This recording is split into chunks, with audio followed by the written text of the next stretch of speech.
Öncesinde közleyip kabuklarını soyarak derin dondurucuda sakladığım kırmızı kapya biberi kullanacağım. 4 adet. Buzluktan çıkardığım için süzgecin içerisine aldım ve tamamen çözülmesini ve suyunun süzülmesini sağladım. Sizler de dilediğiniz gibi közleyip yine suyunu iyice süzdürmelisiniz. Tekrardan kağıt havluyla kuruladım. Sulu sulu olmasını istemediğim için rondonun içerisine biberleri alalım. Üzerine yaklaşık 150-200 gram kadar beyaz peynir. Ben yağlı sert beyaz peynir kullandım. Peyniriniz ne kadar lezzetliyse mezeniz o kadar lezzetli olacaktır. Çeyrek çay bardağı kadar zeytinyağı, 2 yemek kaşığı elma sirkesi, birer çay kaşığı kadar pul biber ve kırmızı toz biber. Daha sonra incecik olana dek rondodan geçirelim. Sizler isterseniz bir avuç kadar ceviz de kullanabilirsiniz. Gördüğünüz gibi aynen bu kıvamda olmalı. Bu tarif için isterseniz hazır közlenmiş kırmızı biber de kullanabilirsiniz. Mezemizi servis tabağının içerisine alalım. Üzerini düzeltelim. Ben üzerini nane yaprağı ile süsledim.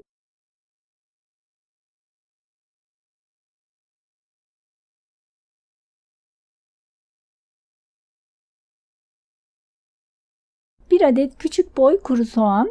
Benim soğanım biraz büyük olduğu için yarım soğan kullanmak istedim. Videoda gördüğünüz gibi ince ince doğrayalım. Yarım demet maydanozu da yine incecik kıyalım. 2 adet orta boy domatesi kabuklarını soyarak videoda gördüğünüz gibi küçük küçük doğrayalım. Karıştırma kabının içerisine bir dolu kase yeşil kırık zeytinin çekirdeklerini ayıklayarak alalım. Üzerine daha önce doğrayıp hazırladığımız malzemeleri ekleyelim. Üzerine bir dolu tatlı kaşığı pul biber, çeyrek çay bardağı kadar zeytinyağı ve sıvı yağ karışımı kullandım ben. Yine çeyrek çay bardağı kadar nar ekşisi. Harcımızı karıştıralım güzelce. Ben tuz kullanmadım zeytin tuzlu olduğu için. Sizin zeytininiz tuzsuzsa tuz kullanabilirsiniz. Ve pul biber yerine bir dolu çay kaşığı kadar biber salçası da kullanabilirsiniz isterseniz. Ben pul biber kullandım ve enfes salatamız bu kadar pratik bir şekilde hazır.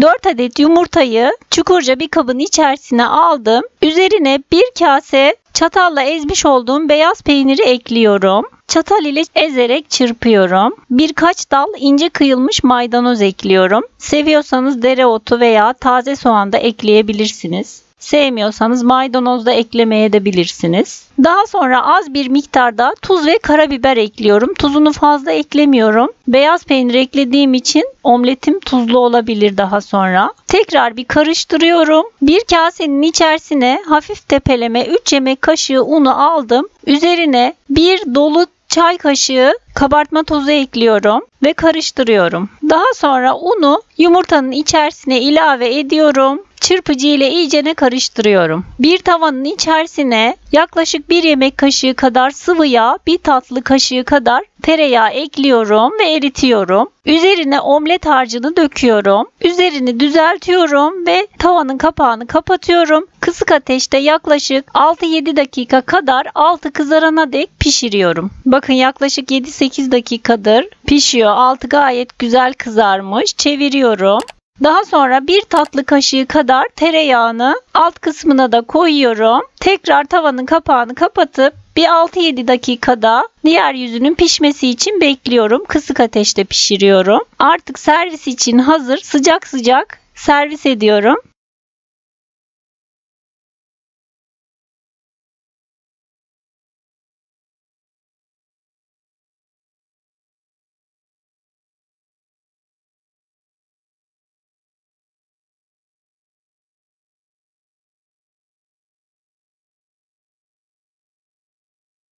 İki adet orta boy patatesi rendenin iri tarafı ile rendeliyorum.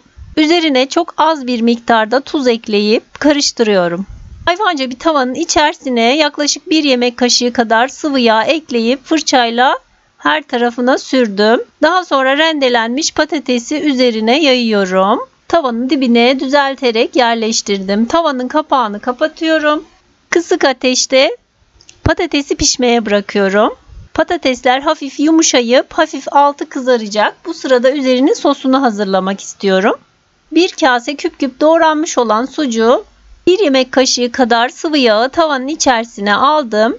Üzerine 1 kase küp küp doğranmış olan sucuğu ekliyorum. Fazla yağ eklemek istemedim. Sucuk da yağını salacağı için. Karıştırarak sucukları biraz pişiriyorum.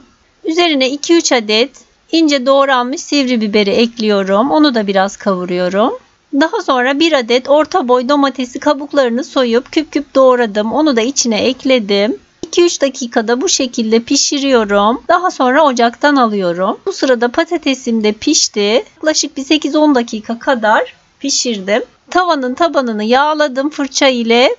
Daha sonra çevirmiş olduğum patatesi tekrar tavaya alıyorum. Üzerine rendelenmiş kaşar peyniri serpiyorum. Pişirmiş olduğum sucuklu harcı üzerine yerleştiriyorum. Üzerine tekrar rendelenmiş kaşar peyniri serpiyorum ve tavanın kapağını kapatarak kısık ateşte patatesimin altı kızarıp kaşarlar eriyene dek pişiriyorum. Yine 8-10 dakika kadar diyelim.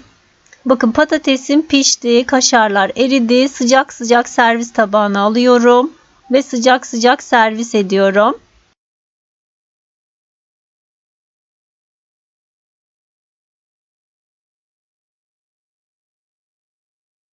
2 adet orta boy patates kullanıyorum. Patatesimi soydum, tahtanın üzerinde küp küp doğruyorum. Tavanın içerisine 2 yemek kaşığı kadar sıvı yağ, 1 yemek kaşığı kadar tereyağını aldım. Doğramış olduğum patatesleri ekliyorum. Yeteri kadar tuz serpiyorum. Karıştırıp tavanın kapağını kapatıyorum. 7-8 dakika kısık ateşte patatesler yumuşayana dek pişiriyorum ara ara karıştırarak. Burada biberlerimi doğruyorum. Bakın 4-5 tane küçük boy sivri biberim var.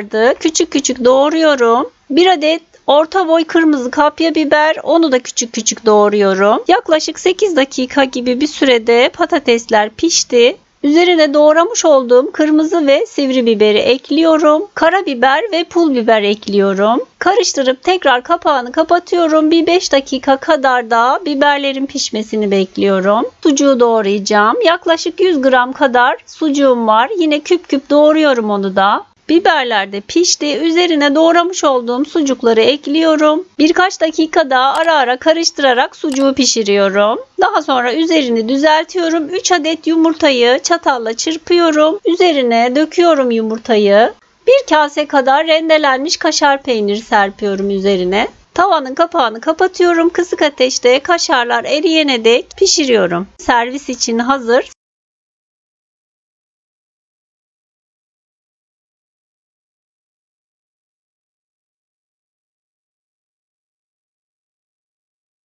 Yoğurma kabının içerisine 1 paket instant mayayı ekliyorum. 2 tatlı kaşığı şeker, 2 su bardağı ılık su ekliyorum.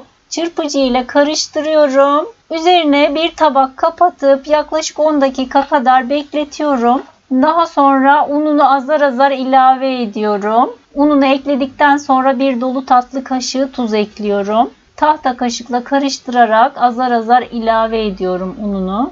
Ben toplam 5 su bardağı artı 1 yemek kaşığı un ekledim. Daha sonra iyicene yoğuruyorum. Bu aşamada elinizle iyice yoğurabilirsiniz. Bakın bu şekilde yumuşak kıvamlı bir hamur olması gerekli. Üzerine bir tabak kapatıp yaklaşık yarım saat kadar mayalanmasını bekliyorum. Daha sonra havasını alarak hamurumu tezgaha alıyorum. Un serperek merdane yardımıyla açıyorum. Çok fazla açmayacağım. Biraz kalınca bırakacağım. Bakın bu şekilde kesme aparatı ile kesiyorum. İsterseniz siz bardakla kesip bu şekli verebilirsiniz. Ortasını da bir kapakla delebilirsiniz. Tüm hamurlarımı hazırlayıp tezgahın üzerine un serpiyorum ve üzerine yerleştiriyorum. Yapışmasın diye un serpmeyi unutmayın. Hamurlarımı şekil verdikten sonra bakın 20 dakika beklettim. Bu sırada bolcana sıvı yağ kızdırıyorum. Daha sonra kızgın yağda kızartıyorum. Her iki tarafı da kızardıktan sonra kağıt havlu serili ya da peçete serilmiş olan tabağın içerisine çıkarıyorum.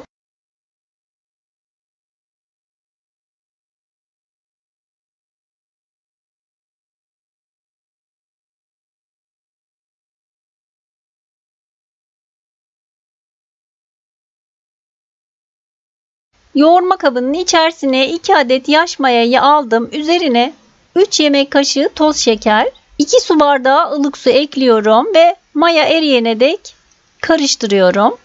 Daha sonra üzerine 1 su bardağı sıvı yağ, 2 adet yumurtanın beyazı, yumurtanın sarısını üzerine sürmek için ayırdım. Bir miktar unu üzerine ekledim. Üzerine 1,5 tatlı kaşığı kadar tuz ekliyorum. 1 kilo un ekleyeceğim ama unumu azar azar ilave edeceğim. Yani yaklaşık 8-8,5 su bardağı kadar. Ve hamurumu azar azar un ilave ederek yoğuruyorum. Bakın hamurumun kıvamını görüyorsunuz. Yumuşak kıvamlı ama ele yapışmayan bir kıvamda olmalı. Hamurum hazır. Üzerine bir tabak kapatıyorum. Yaklaşık yarım saat kadar mayalanmaya bırakıyorum. Bu sırada iç harcımı hazırlıyorum. 200 gram kadar siyah zeytinin çekirdeklerini çıkardım ve rondodan geçirdim. Siz isterseniz hazır zeytin ezmesi de kullanabilirsiniz. Ama bu şekilde çok daha lezzetli oluyor. Bakın hamurum da kabardı. Yarım saatin sonunda tezgahın üzerine alıyorum. Havasını almak için şöyle bir karıştırıyorum. Daha sonra mandalina büyüklüğünde parçalara bölerek bezelerimi yapıyorum. Bezelerim hazır. Hiç bekletmeden ilk yapmış olduğum bezeden başlıyorum açmaya. Bir kasenin içerisine bir miktar sıvı yağ aldım. Elimi ara sıra sıvı yağ batırarak hamurumu açıyorum. Hamurumu da biraz yağlıyorum. Daha sonra bir tatlı kaşığı kadar zeytin ezmesi üzerine sürüyorum ve rulo şeklinde sarıyorum. Bir kenara alıyorum. Diğer hamurumu da aynı şekilde hazırlıyorum. Daha sonra her ikisini bakın videoda gördüğünüz gibi birleştiriyorum. Birbiri üzerinden çevirerek açma şekli veriyorum. Ve yağlı kağıt sermiş olduğum tepsinin üzerine açmalarımı diziyorum. Tüm hamurlarım bitene kadar aynı işlemi tekrarlıyorum. Bakın açmalarım hazır. Üzerine 2 adet yumurta sarım var. Fırça yardımıyla üzerine sürüyorum. Hafifçe bastırmadan sürüyorum yumurta sarısını. Ve üzerine çörek otu serpiyorum. Susam da serpebilirsiniz veya sade de bırakabilirsiniz. Daha sonra yarım saat kadar tepsi mayasını alması için bekletiyorum. Bakın yarım saatin sonunda bayağı bir kabardılar. Ilık bir ortamda bekletirseniz daha iyi olur. Ama eğer soğuk bir ortamda yapıyorsanız 1 saate kadar bekletebilirsiniz tepsi mayasını alması için. Benim açmalarım için yarım saat yeterli geldi. 250 derecelik ısınmış fırına veriyorum açmalarımı. Üzeri kızarana dek pişiriyorum. Hazır fırından aldım. Ben yaklaşık 15 dakika kadar pişirdim. Yumuşacık açmalarım hazırlar. Bakın yumuşaklığını görüyorsunuz. Tam soğumadı.